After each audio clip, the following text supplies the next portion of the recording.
Gaza में cease fire deal से Israel Hamas युद्ध कुछ समय के लिए रुक गया है, मगर दोनों पक्षों की ओर से एक दूसरे के खिलाफ बयानबाजी लगातार जारी है। इजरायली नेताओं की धमकियों पर अब हमास की प्रतिक्रिया सामने आई है। समूह की मिलिट्री विंग अल कसम ब्रिगेड के प्रवक्ता ने वीडियो मैसेज के जरिए इजराइल पर हमला बोला है। अबू वेदा ने सबसे पहले गाजा के लिए समर्थन के लिए ईरान, लेबनान के हिजबुल्ला, यमन के हूती विद्रोही और इराकी प्रतिरोध की सराहना की। इसके बाद अबू वेदा ने कहा कि ऑपरेशन अल अक्सा स्टॉर्म ने इजरायली शासन के ताबूत में अंतिम कील ठोक दी है। इजराइल गाजा में हमास लड़ाकों से लड़ते लड़ते कमजोर हो गया है। 15 महीनों की लड़ाई के बाद भी इजराइल पूरी तरह से हमास को खत्म करने में नाकाम रहा है।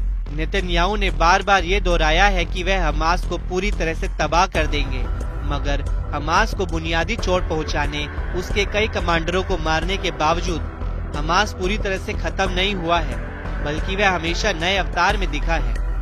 द हिंदू की रिपोर्ट के मुताबिक अमेरिकी विदेश मंत्री एंटनी ब्लिंकन ने कहा था कि हमास ने उतने ही लड़ाके फिर से तैयार कर लिए हैं जितने उसने इस युद्ध में खोए थे।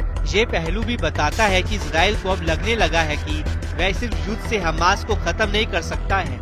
ऐसे में बंधकों को छोड़ने के लिए उसने समझौते का सहारा लिया है। बंधकों को लेकर इजराइल में भी विरोध तेज हो रहे थे। हालांकि नेतन्याहू की जिद ज्यादा समय तक नहीं टिक पाई। हमास नेता ने कहा कि ऑपरेशन अल अक्सा स्टॉर्म गाजा के बाहरी इलाकों से शुरू हुआ, मगर इसने पूरे इलाके की सूरत बदल दी। इसने इजराइल के साथ साथ संघर्ष में नए समीकरण पेश किए, नए युद्ध का मोर्चा खोला। हमास और प्रतिरोध गुटों ने गाजा में एकजुट होकर लड़ाई लड़ी। लड़ाकों ने युद्ध के अंतिम घंटों तक बड़ी वीरता और साहस के साथ दुश्मन पर घातक हमला किया। गाजा के खिलाफ इजराइल के क्रूर हमले के 15 महीनों के दौरान फिलिस्तीनियों का महान बलिदान बेकार नहीं जाएगा।